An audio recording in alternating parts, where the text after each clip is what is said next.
शादी के बाद बीवी जब घर पे आए तो उस बीवी के साथ एक रात गुजारने के बाद दूसरे दिन वलीमा करना। बहुत से लोग ये कहते हैं कि बीवी के साथ जब तक मिजामियत या हमबिस्तरी न कर ली जाए वलीमा नहीं। बीवी आ गई, रात आप उसके साथ बैठ गए, दो चार गुफ्तगू हो गई, बातें हो गई, बस हो गया। उसके बाद सुबह होकर आप वलीमा कर सकते हैं, जायज है आपके लिए। अगर हो जाए और अच्छी बात है, ठीक है, उसके बाद दुआ करिए और वलीमा करिए। एक तो वलीमा सुन्नत है। दूसरी बात सुन लीजिए, लड़की वाले के यहाँ खाने का कोई सबूत नहीं है। जिसको चोर और डाकू बन के जाना हो वो जाए। लड़की वाले को न खिलाने का हुक्म है, न लड़की वाले के यहाँ जबरदस्ती बैठकर खाने का हुक्म है, न शरीयत ने लड़की वाले को खिलाने का मुकल्लफ बनाया है। वलीमे को सुन्नत कहा है। एक सहाबी अल्लाह के नबी के पास आए, आपने देखा उनके कपड़ों पर कुछ पीलापन है, जाफरान लगी हुई है, खुशबू आ रही है। आपने कहा ये क्या? कहा अल्लाह के नबी शादी कर रहे। अच्छा, सैयबा से या बाकिरा से, कुंवारी या शादीशुदा थी, तलाकशुदा? अल्लाह के नबी बाकिरा तो नहीं है कुंवारी, लेकिन हाँ बेवा से शादी की। ऐसा क्यों की? कुंवारी से शादी करते। तो अल्लाह के नबी, मेरे माँ बाप का इंतकाल हो चुका है और वो इस दुनिया में नहीं है, मेरी छोटी छोटी बहनें हैं। मैंने सोचा कि एक ऐसी औरत से निकाह करूं जिसको बच्चे पालने की महारत हो, तजर्बा हो, ताकि वो मेरी बहनों की अच्छी तरबियत कर सके। इस मकसद से मैंने आपने कहा अच्छा कोई बात, वलीमा दिया। आपने कहा वलीमा करो। देखिए, औलिम बलो बिशादी, वलीमा करो। अगर ज्यादा ताकत नहीं तो एक बकरी ही का करो, लेकिन वलीमा करने से लोगों को पता चल जाएगा कि इसकी शादी हुई है, ये लोग नाजायज तरीके से नहीं रह रहे हैं, जायज वलीमे का हुक्म। एक ये खाना, उसका हुक्म मौजूद। और दूसरा अकीका। अकीके की दो शक्लें होती हैं। दो शक्लें ये हैं कि 7वें दिन जब आप बच्चे का अकीका करें तो मोहल्ले के लोगों को आप बुलाकर अपने घर खिला भी सकते हैं, लेकिन मोहल्ले वालों को बुलाने के साथ साथ गरीबों का ख्याल रखा जाए। ऐसा ना हो कि सिर्फ अमीर आए और गरीबों को नजरअंदाज कर दिया जाए, क्योंकि गरीबों का हक ज्यादा है इसमें। गरीब और मिस्किन ढूंढे जाएं, कौन है जरूरतमंद, उनकी दावत दी जाए। एक तो ये तरीका है। और दूसरा तरीका अकीके का ये है कि अगर आप सबको बुलाकर अपने घर नहीं खिलाना चाहते हैं तो अगर लड़की है तो एक बकरी, लड़का है तो 2 जानवर ज़िबा करके उसका गोश्त गरीबों, मिस्किनों में और मोहल्ले के लोगों में तकसीम कर दिया जाए, तब भी आपका अकीका हो जाएगा। अपने घर खिला भी सकते हैं। ये एक अकीका। अकीके के अलावा, वलीमे के अलावा और कोई खाने का हुक्म और सबूत नहीं है हदीस के अंदर। यहाँ तक कि कोई हाजी हज करके आता है और वो खुशी में अपने गांव वालों को खिलाता है, इसका मतलब यह है कि वो अपने हज की रिया और नमूद कर रहा है, दिखावा कर रहा है, लोगों को ये बता रहा है कि देखो मैं हज करके आया हूं, इस खुशी में मैं लोगों को खाना खिला रहा हूं। हाजी को हज का खाना भी नहीं खिलाना चाहिए। अगर ऐसी इबादतों पर खाना खिलाना जायज होता तो फिर नमाजी को नमाज पढ़ के आने के बाद भी खिलाना जायज होता। फिर ईद की नमाज पढ़कर भी किसी को दावत दे तो उसकी दावत भी जायज होती। मेरे भाइयों, क्योंकि यह इबादत है और फिर इबादत पर फिर एक आम रस्म बन जाएगी। फिर ज़कात देने वाला ज़कात देने की खुशी में खिलाएगा, लो आज हमने इतनी ज़कात दी। फिर रमजान का रोजा रखने के बाद 30 रोजे पूरे होने के बाद फिर लोग दावत दे, ओ मैंने 30 रोजे रख लिए। लो, हज भी एक इबादत है। जब इन इबादतों पर आप किसी को खाना नहीं खिलाते हैं तो हज पर भी आप किसी को खाना नहीं खिला सकते। जब हज जैसी इबादत पर खाना नहीं खिला सकते तो फिर खतने का खाना कैसे जायज हो सकता है? मेरे प्यारे साथियों, खतने का खाना जायज नहीं है, ना खतने की दावत जायज है। हाँ, अगर अकीके वाले दिन ही आप बच्चे का खतना कर रहे हैं तो लोगों को अकीके की दावत दीजिए, खतने की दावत मत दीजिए। और ये कहिए कि हमारे यहाँ अकीका हो रहा है, अकीके का खाना खाइए। और मैं खतने का नहीं, खतने की अगर कोई दावत देता है तो आप उस दावत को रिजेक्ट करिए और उस खतने की दावत में आप बच जाइए, क्योंकि खतने की दावत में शिरकत करना जायज नहीं है। मेरे प्यारे साथियों, ये चंद बुनियादी मसाइल थे जो मैंने छेड़ दिए हैं आपके कहने पर, लोगों के बताने पर। मुझे उम्मीद है कि अब आपकी अक्ल में अच्छी तरह बैठ गए होंगे। आपने कभी गौर किया कि जब आम टूटता है तो वो कहां गिरता है? अगर मैं सवाल करूं तो आप इसका जवाब ये देंगे कि आम जब पेड़ से टूटता है तो वो जमीन के ऊपर गिरता है। मैं आपसे पूछना चाहता हूं, आम जब टूटता है तो जमीन के ऊपर क्यों गिरता है? वो आसमान की तरफ क्यों नहीं जाता है? या आसमान उसको अपने ऊपर क्यों नहीं खींचता है? हवा उसको लेकर भी तोड़ सकती थी, लेकिन हवा ने उसको जमीन पर ही क्यों पटका है? हवा उसको लेकर आसमान की तरफ क्यों नहीं गई? आम का ये फल हमें चीख चीख कर ये मैसेज दे रहा है, ये पैगाम दे रहा है आए दुनिया वालों, जब तक हम अपनी बुनियाद से जुड़े थे, दिन पे दिन मीठे हो रहे थे, दिन पे दिन बड़े हो रहे थे, दिन पे दिन तरक्की कर रहे थे, दिन पे दिन हमारे अंदर उस पर मिठास आती जा रही थी, हम दिन पर दिन परवान चढ़ते जा रहे थे। लेकिन जब हमने अपनी बुनियाद से रिश्ता खत्म किया, जब हमने अपनी बुनियाद से रिश्ता तोड़ा, तो हमारा मुकद्दर जमीन की जिल्लत बन गई, हमारा मुकद्दर आसमान की बुलंदी नहीं बनी, क्योंकि हमने अपनी बुनियाद से अपना रिश्ता तोड़ लिया है, हमने अपनी बुनियाद से अपना रिश्ता खत्म कर लिया है। जो चीज अपनी बुनियाद से अपना रिलेशन, अपना कॉन्टेक्ट, अपना कनेक्शन, अपना ताल्लुक खत्म करती है, वो जलील होती है, बुलंदी पर नहीं जाती है।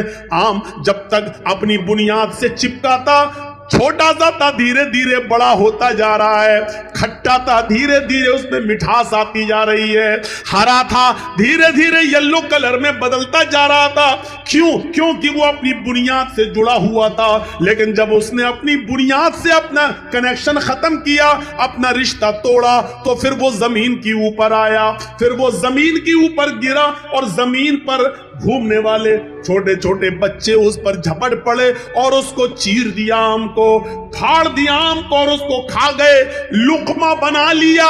जो चीज अपनी बुनियाद से रिश्ता तोड़ती है, वो ऐसे ही नोची जाती है और ऐसे ही खाई जाती है, लोगों का लुकमा बन जाती है। मुसलमानों, नौजवानों, तुम्हारी बुनियाद है ईमान। जब तक ईमान से अपना रिश्ता मजबूत रखोगे, तरक्की करोगे, बुलंदी पर जाओगे। और जब ईमान से अपना रिश्ता खत्म करोगे, तो दुनिया तुम्हें अपना लुकमा बना लेगी, दुनिया तुम्हें अपने अंदर समो लेगी, और तुम दुनिया की उंगलियों के इशारों पे चलोगे। तुम्हें डांस कराया जाएगा, तुम्हें नचाया जाएगा, तुम्हें फिराया जाएगा, तुम्हें अपने उंगलियों के इशारों पर चलाया जाएगा। इसलिए तुम्हें चलना पड़ेगा, क्योंकि तुमने अपनी बुनियाद से अपना रिश्ता खत्म कर लिया है, तुमने अपनी बुनियाद से अपना रिश्ता तोड़ लिया है। अगर चाहते हो तरक्की करें, अगर चाहते हो कि बुलंदी पर जाएं, अगर चाहते हो कि हुकूमत मिले, सरदारी मिले, तो तुम्हें ईमान के साथ अपना रिश्ता मजबूत करना होगा, अपनी बुनियाद के साथ अपना ताल्लुक जोड़ना होगा। मैं इस चीज को बहादुरी नहीं मानता हूं। चंद लड़कों के बीच में एक लड़की जाती है और चेहरा खोली हुई है, लेकिन बस ऊपर से पर्दा डाले हुए है, और लोगों के बीच में जाकर अल्लाह अकबर का नारा लगा देती है। थोड़ी देर के लिए शाबाशी मिल जाएगी, थोड़े देर के लिए जज्बाती मुसलमान जज्बात में बह जाएंगे, और उस लड़की की आवाज में आवाज मिलाकर फिर कलकत्ता में भी एहतिजाज होगा, कर्नाटक में भी एहतिजाज होगा, बंबई में भी एहतिजाज होगा। लेकिन हम इस एहतिजाज को सही नहीं मानते हैं। सही तो हम तब मानते जब एक लड़की हिजाब में गई और उसके हिजाब को उतरवाने की कोशिश की जा रही है, उसके हिजाब को उतरवाया जा रहा है।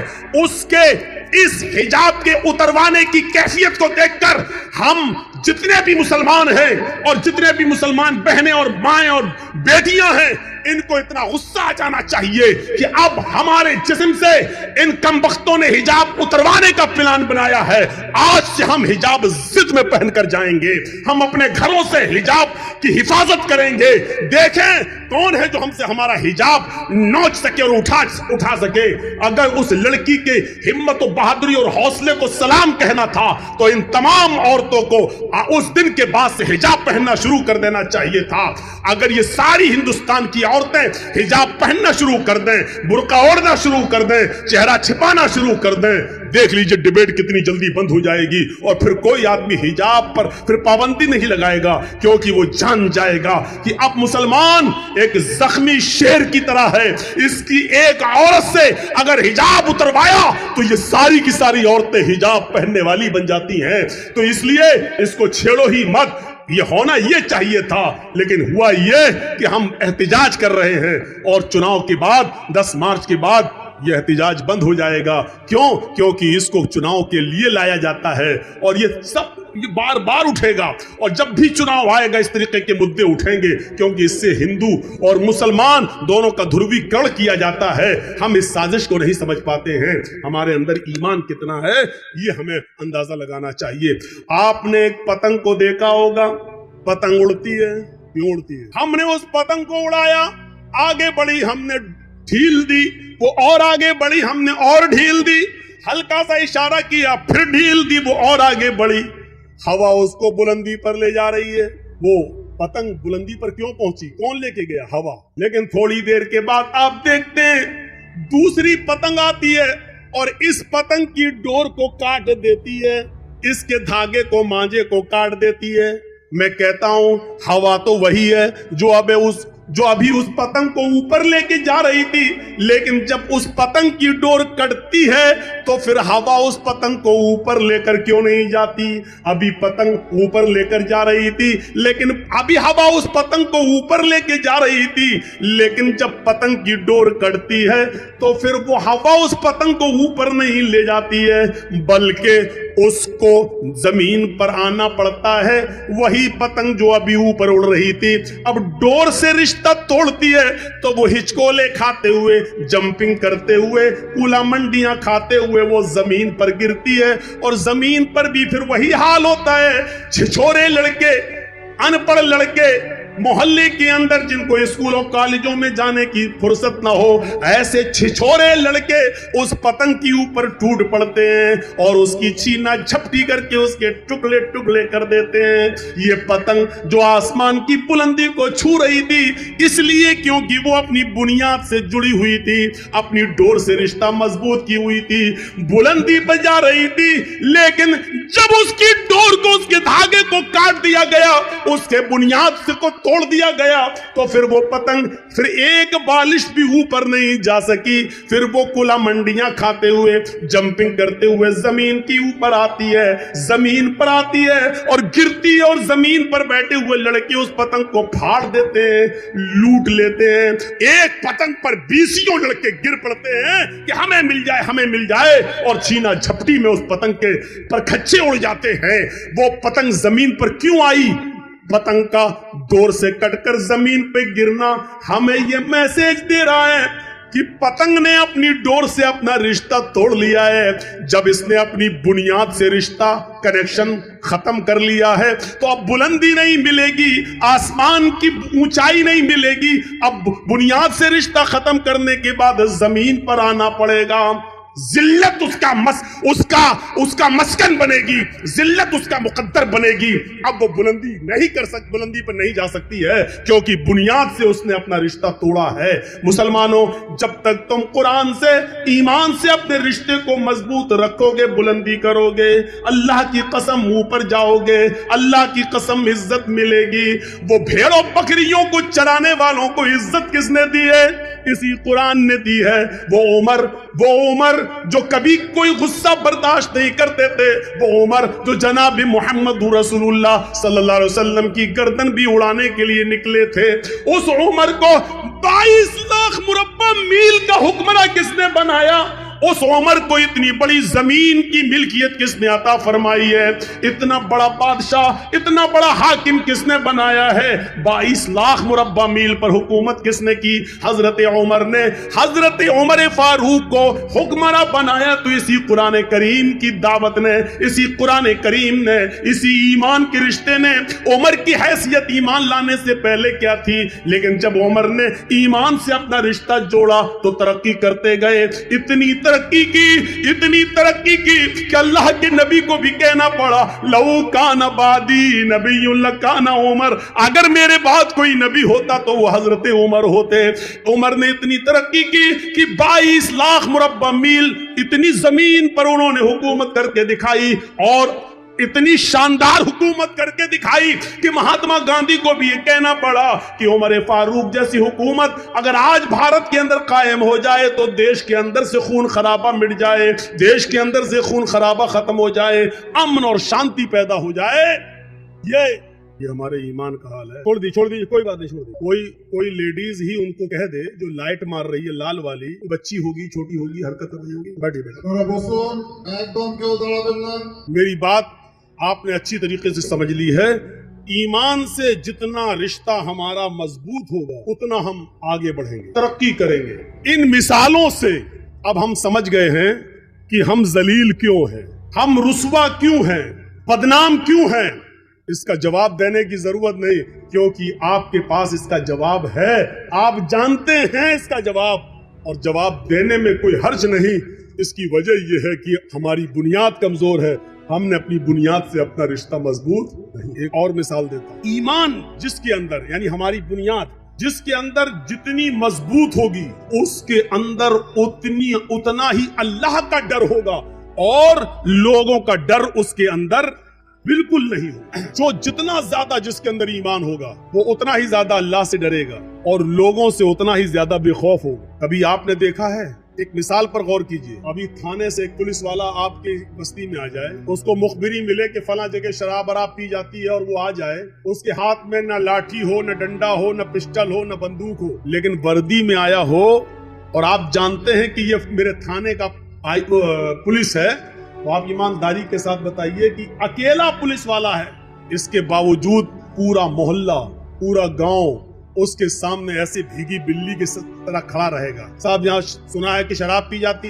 نہیں صاحب, آپ نے غلط سنا. سمجھ لو, اگر مجھے پتا چلا اور کوئی پکڑا گیا تو وہ اچھا نہیں ہوگا, قانونی کارروائی کی جائے گی. وہ اکیلا پولیس والا پورے گاؤں پر, پورے محلے پر دھونس اور دھمکی دیتا چلا جاتا ہے, جبکہ اس کے پاس نہ پسٹل ہے, نہ بندوق ہے, نہ رائفل ہے, نہ لاٹھی ہے, نہ ڈنڈا ہے, لیکن اکیلا ہے, چیختا چلا جا رہا ہے, چلاتا چلا جا رہا ہے, اور ہم اس کے سامنے کھڑے. جی جی جی نہیں صاحب, کوئی بات ہوگی تو آپ کو ضرور انفارم کر دیں گے. ارے صاحب, ہم تو قانون کا ساتھ دیتے ہیں. ارے صاحب, آپ ہاں صاحب صاحب کہتے چلے جائیں گے. میں پوچھنا چاہتا ہوں کہ اس اکیلے پولیس والے سے پورا گاؤں کیوں ڈرتا ہے؟ یا یوں کہہ لو کہ پورے گاؤں اس ایک پولیس والے کے سامنے بھیگی بلی کیوں بنا رہتا ہے؟ میں اس کو یوں بھی کہہ سکتا ہوں کہ وہ ایک پولیس والا پورے گاؤں والوں کے سامنے اپنے آپ کو سب سے طاقتور کیوں سمجھتا ہے؟ کیا پورے گاؤں کے لوگ اس کے اوپر ٹوٹ پڑیں گے تو کیا وہ سب کا مقابلہ کر لے گا؟ نہیں کر پائے گا. لیکن اس کے باوجود وہ سب سے زیادہ طاقتور سمجھتا اپنے آپ کو. کیوں؟ کیونکہ وہ جانتا ہے کہ میں اکیلے نہیں آیا ہوں, میں سرکاری ڈیوٹی پر ہوں, اور میرے ساتھ سرکار کی مدد ہے. اور گاؤں والے بھی یہ سمجھتے ہیں یہ اکیلا ہے ضرور, لیکن یہ اکیلا نہیں ہے, آیا ہے اکیلا, لیکن اگر ایک تھپڑ بھی اس کو مار دیا تو پورا گاؤں میرا چھاونی میں تبدیل ہو جائے گا, کیونکہ اگر اس نے ایک فون کر دیا تو میرے پورے گاؤں پر چھاپا مار دیا جائے گا, چھاونی میں تبدیل. یہ اکیلا آیا ہے, لیکن اکیلا ہے نہیں, سرکار کی طاقت ہے اس کے پاس, سرکار کی طاقت ہے مولوی جرجیز کے پاس. پورے گاؤں کے لیے اکیلا کافی ہے, پورا گاؤں ڈرتا ہے. اسی طریقے سے ایک مومن, ہم آپ کو نہیں کہہ رہے ہیں, ہمیں نہیں معلوم کہ آپ میں کون مومن ہے کون نہیں ہے, ہم مومن کہہ رہے ہیں. ایمان کی اتنی دیر تک جو ہم نے بحث کی ہے اور بتایا ہے, اس روشنی میں مومن, جو مومن ہوگا وہ اسی طریقے سے کسی سے ڈرے گا نہیں. اس کے ساتھ آپ چاہے کچھ کر ڈالیے, وہ ڈرے گا نہیں, کیونکہ وہ جانتا ہے کہ میں اکیلے نہیں ہوں, ایمان کی طاقت ہے میرے ساتھ, اللہ ہے میرے ساتھ. جس کے اندر جتنا ہوگا ایمان, وہ اتنا ہی نڈر ہوگا, لوگوں سے نہیں ڈرے گا, صرف اللہ سے ڈرے گا. کیونکہ ایک پولیس والا اکیلے جب نہیں ڈرتا, ایسے ہی ایک اکیلا سچا مومن بھی کسی سے نہیں ڈرتا, کیونکہ وہ جانتا ہے کہ میرے پاس ایمان کی. اور اس کی مثال دوں آپ, جنگ بدر ہو رہی ہے, بدر کا میدان گرم ہے, صحابہ کی تعداد ہے صرف 313, اور اس کے مد مقابل جو لشکر ہے وہ ہے 1000 سے زیادہ. آپ کو یہ بھی بتا دوں کہ ان 1000 لشکر کے پاس, کافروں کے پاس تیر بھی ہیں, تلواریں بھی ہیں, ڈھال بھی ہیں, نیزہ بھی ہے, گھوڑے بھی ہیں. وہ سب نوجوان ہیں, ہٹے کھٹے تندرست ہیں, اور ساری چیزیں آلات حرب, جنگ کا ہر سامان ہے ان کے پاس. اور ان کے مقابلے میں کتنے ہیں؟ 313. اور یہ 313 کون ہیں؟ جوان, بوڑھے اور کچھ بچے جب ملائے گئے اور ان کی گنتی تب جا کر ہوتی ہے 313. اور ان 313 لوگوں کے پاس, ان 313 صحابہ کے پاس صرف 2 گھوڑے ہیں. آلات حرب کا حال یہ ہے کہ کسی کے پاس تیر ہے لیکن چھوڑنے کے لیے کمان نہیں ہے, کسی کے پاس کمان ہے لیکن چھوڑنے کے لیے تیر نہیں ہے, کسی کے پاس تلوار ہے لیکن کافروں کے حملے سے بچنے کے لیے ڈھال نہیں ہے. وہ تلوار چلائے لیکن کافر جب اس پر حملہ کرے تو اپنا بچاؤ کس سے کرے؟ اس کے پاس ڈھال نہیں ہے. اگر کسی کے پاس ڈھال ہے تو چلانے کے لیے تلوار نہیں ہے. پھر بھی جنگ ہے، لڑ رہے ہیں. ذرا آپ نے غور کیا ہے یہ کوئی مقابلہ تھا کہ ایک طرف 1000 سے زیادہ اور ایک طرف 313. ایک صحابی کے اوپر 3 سے زیادہ لوگ، اور اس کے پاس ایک چیز ہے تو دوسری نہیں، اور ان کے پاس سب کچھ ہے. کون سی چیز ہے جو ان 313 صحابہ کو ان کے سامنے لا کر کھڑا کر رہی ہے اور ان سے لڑنے پر مجبور کر رہی ہے؟ یہ کون سی چیز؟ بتانے کی ضرورت نہیں، یہ وہی ایمان ہے. یہ اسی ایمان کی طاقت ہے. اور ایسی کنڈیشن میں اللہ کے نبی صلی اللہ علیہ وسلم کا سر سجدے میں ہے زمین پر. بدر کے میدان میں ایک جانب آپ نے اپنی پیشانی کچی زمین پر رکھ دی ہے اور سجدے میں گرے ہوئے ہیں اور یہ دعا کر رہے ہیں سجدے میں، اللہم لا تہلک ہذہ العصابہ ان تہلک ہذہ العصابہ لن تعبد بعد اليوم قط. اے اللہ، یہ مٹھی بھر جماعت، یہ میرے چند صحابہ، یہ 10 سال مکے کی زندگی میں میرے دعوت و تبلیغ کا نتیجہ مدینہ آنے کے بعد انہوں نے مجبور کیا ہے.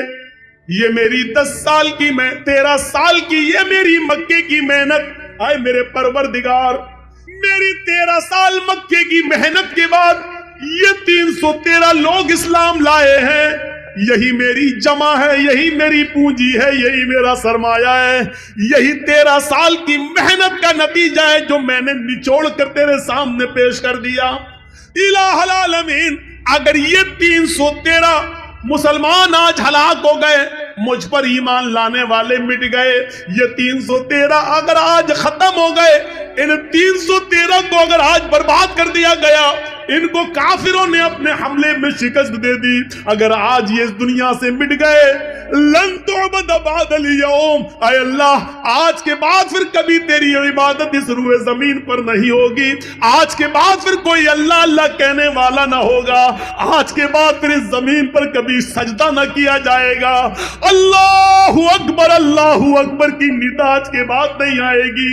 اے اللہ، اگر تو چاہتا ہے کہ قیامت کی صبح تک تیرا نام تیرا دین باقی رہے تو ان 313 مسلمانوں کی حفاظت فرما. یہ میری 13 سال کی محنت کا نتیجہ ہے. اے اللہ، تو ان کی حفاظت فرما. یہ نبی کی اس وقت کی دعا بھی تھی جو سجدے میں آپ نے پڑھی تھی. سجدے میں اکیلے اور تنہا سجدے میں ہم بھی دعا کرتے ہیں، کچھ نہیں ہوتا. یا ربی یا ربی یا ربی، اے اللہ مجھے یہ دے، مجھے یہ دے، مجھے یہ دے. اوپر سے آواز آتی ہے، میرے بندے میں تجھے کیا دوں؟ مانگ تو یہ رہا ہے، لیکن دوں تو کیسے دوں؟ مطعمہ حرام، جو کھانا کھا کر آیا ہے وہ حرام ہے. وَمَشْرَبُهُ حرام، جو پی کر آیا ہے وہ بھی حرام کا ہے. وَمَلْبَسُهُ حرام، جو کپڑا پہن کے آیا ہے وہ بھی حرام کی کمائی کا ہے. وَغُذِيَ بِالْحَرام، تیرے جسم میں جو خون دوڑ رہا ہے وہ حرام کمائی کھا کھا کر اسی کا بنا ہوا خون تیرے جسم میں دوڑ رہا ہے. فَأَنَّا يُسْتَجَابُ لِذَلِكَ، او میرے بندے میں تیری دعا سنوں تو کہاں سے سنوں؟ تو پورا کا پورا ناپاک ہے. کھانا تیرا ناپاک، کپڑا ناپاک، پانی ناپاک، بدن میں جو خون دوڑ رہا ہے وہ نجس و ناپاک. آئے میرے بندے میں تیری دعا سنوں تو کہاں سے سنوں؟ سنتا نہیں ہے. ایسے سن لے گا اللہ؟ 13 سال کی محنت کے بعد کا اللہ یہ 313 برباد ہو، کبھی اس روئے زمین پر تیری عبادت نہیں ہوگی. اللہ اللہ کوئی نہیں کہے. ایمان کا جذبہ کیا تھا؟ ایمان 1000 سے